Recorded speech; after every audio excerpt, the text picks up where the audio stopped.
Welcome to Balcony House. I'm Ranger Mark Reamer, Ranger Mark, and this is a special day for me. This is my last day. So this will be my last Balcony House. So I want to make this as special for all of you as I absolutely possibly can. This is a fantastic place, and with only a dozen people or so, we're going to be able to really enjoy ourselves and take our time. So as we go today, please do not hesitate to ask me questions, because I want to make this about you. I really want you folks to enjoy it. Art, I have a question already. Yes. I hope it's because you're retiring to a grander life. I actually am. I have been retired from local government. I worked in Parks and Recreation, city government for 37 years. Retired 8 years ago. In a retirement, I'm still teaching substitute, but I decided to come out and have a new office for 4 months. You know, it's a pretty cool office. Yeah. So yeah, this is just a summer retirement job for me. It's I'm very fortunate. That's good. Yeah, but I start my tours quite differently than most of the other rangers. I started with first a short saying, and that saying is it's okay not to know. I think every one of us here has a family secret or a personal secret that we choose not to share with people. The people that we refer to as the ancestral pueblos, they lived here 750 to 1500 years ago. The modern day descendants, the 21 pueblos of New Mexico, Arizona, Texas, and 5 American Indian tribes of the same general regions have chosen not to share everything. They have secrets, but as 750 years go by, things get forgotten, stories change, and it's just the way of life.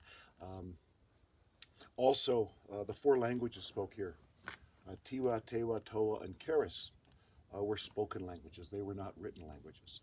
So there was no physical written record of the time here other than the petroglyphs and the pictographs. Many of the pictographs have since fallen off because they are on the absolute outside layer of what we call the plaster, and the plaster is the first thing that falls off as the structures deteriorate. So for me, that's extremely critical. Us interpreters, the geologists, the archaeologists, we all do our absolute best to tell a fun story, to tell an accurate story, but we don't know all the information. And if you ask a question I don't know, I'll be honest with you. If it's something that's sensitive, I will also be honest about that. Secondly is the word respect. We're going into someone's home. It was the home of the ancestral Pueblo people. It's the spiritual home of the modern day descendants. And as we go in there, I hope that we will all understand that we need to treat Balcony House, and if you go to Cliff Palace today or Longhouse or see any other sites, treat it with the respect that it deserves. The Pueblo people today, the American Indians today, actually do visit us on a fairly regular basis, and they will give offerings, but these places are very special to them. I've had the privilege of maybe probably 8 to 10 times having indigenous people on my tours, and it always makes for an interesting tour. Sometimes they're very gregarious, and sometimes they're very reserved. And so I always try to respect their times, and I try to also respect their culture to the best of my ability. So what are we going to do? Well, we're going to go down this trail. Then we've got 130 stairs to go down. The stairs are all very even. There's a rail on both sides. And just take our time. From there, we'll continue along a pathway going this way, and then you'll see the ladder going up. It's a 32-foot ladder. It was built in the 1930s. And replaced about 15 years ago. So it's not the original ladder anymore. When we get to the ladder, I'll go over the instructions on how we're going to climb that. But with only a dozen people or so, it'll be very easy. Once we're in Balcony House, and one of the coolest things about Balcony House is you get to go all the way to the back of it. Unlike Cliff Palace, where you walk around the front perimeter, Balcony House, you're going like this, in and out of it, which is really neat. It's a small site, only 38 rooms, 2 kivas, but it's a very unique site. And then on the way out, we do have to go through the little tunnel, about like that, about like that. This body was made to go through it, no problems. There's a low part on the open at the front, and a little on the back, which is actually not as low. But in the middle, you can stand up. And I'll encourage you all to stand up and look how they constructed their floors or their ceilings. It's quite unique because it is original. And then on the far end, the parking lot, those of you who came in just recently, you probably saw my white truck down there. Rangers know where to park so we can get away quick. There is two 15 to 18-foot ladders on the side of the cliff, and then hand tow holds going up the cliff with chains on either side. So it's all done for safety. I actually think that's the more.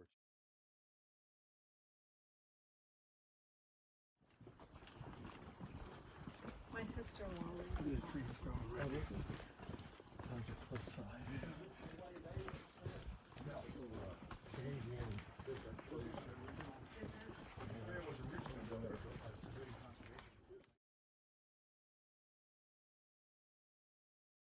Years. Yeah. So we just ask people to be careful.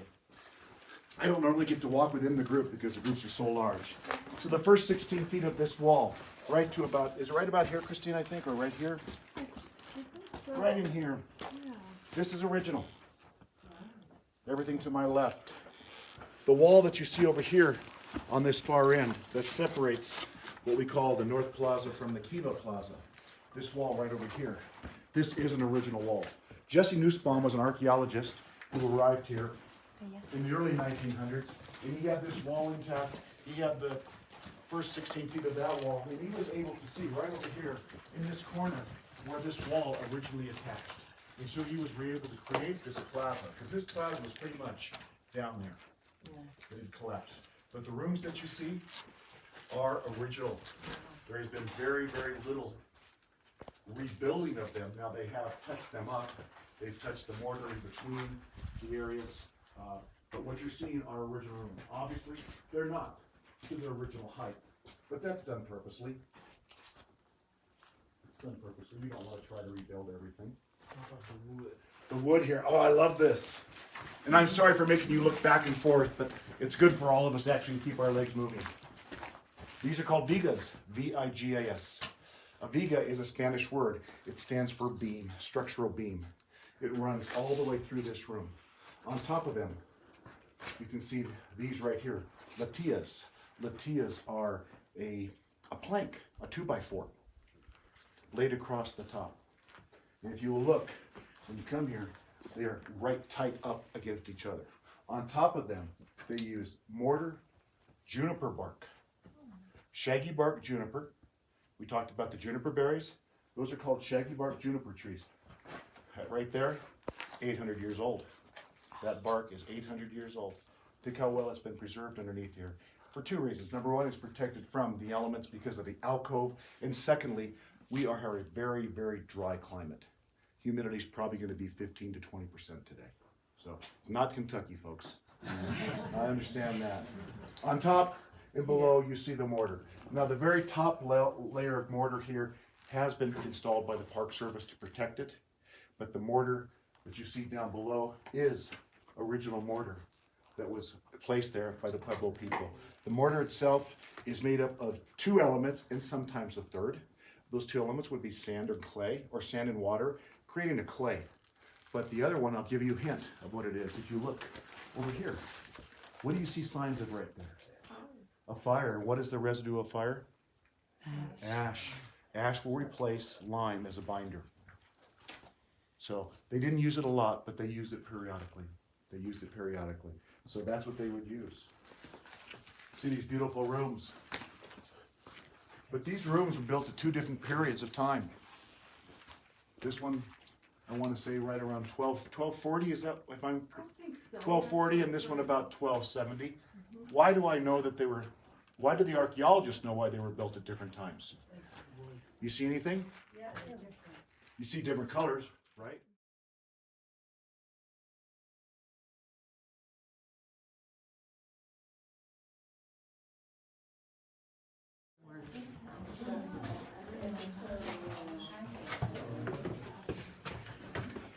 So this is bad.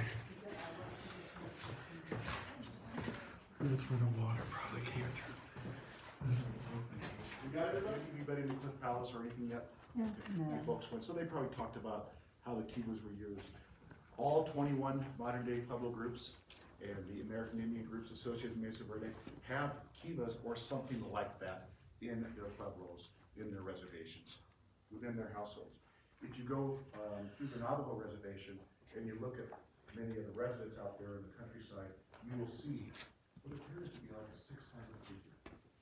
Those are called hogans. That is their church for the family, their spiritual centers. These are in the modern day society, these are absolutely their spiritual centers.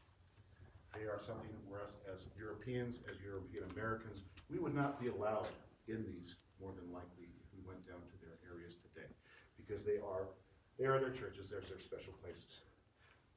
But back 750, 850 years ago, they had multiple uses. Did they serve as a spiritual place? Absolutely. But if you look inside them, you see a lot of things happening. The very, very bottom, you see the fireplace. So there were very, very distinctive trade routes. They were trading with other people. They knew who to trade with. They knew who they shouldn't go visit. So very, very few signs of violence here. We're a peaceful people, and I said earlier they spoke 4 different languages.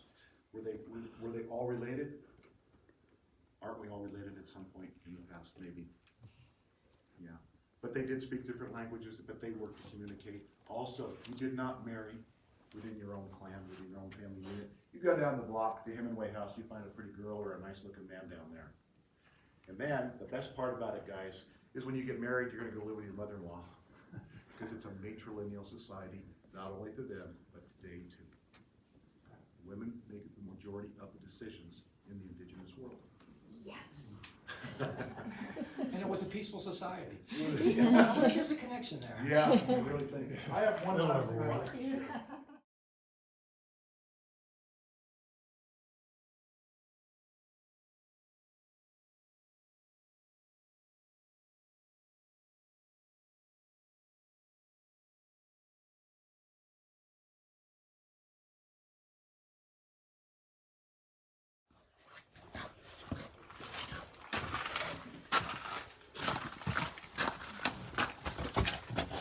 You can stand up once you're in here.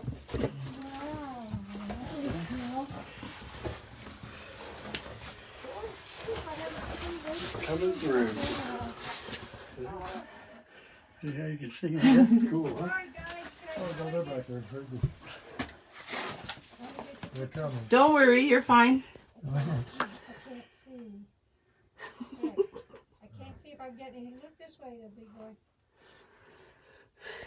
I'm pretty sure I can't get it. Sorry about that, guys. It's all right.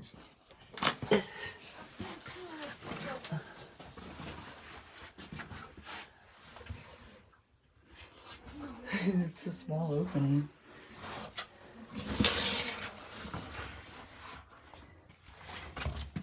Steve, can I hand you the phone? Yeah. It's videoing right now, just so we can get an idea what it was like to climb in and out. Here comes Laura.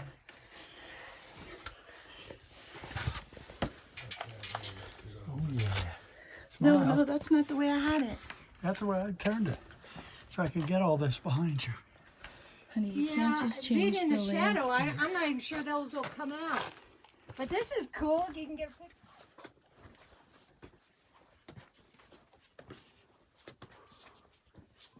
Put the camera in your pocket. Wow. Can you imagine they did this with just the toe holds? Nope. No, you're right. I can't imagine that either.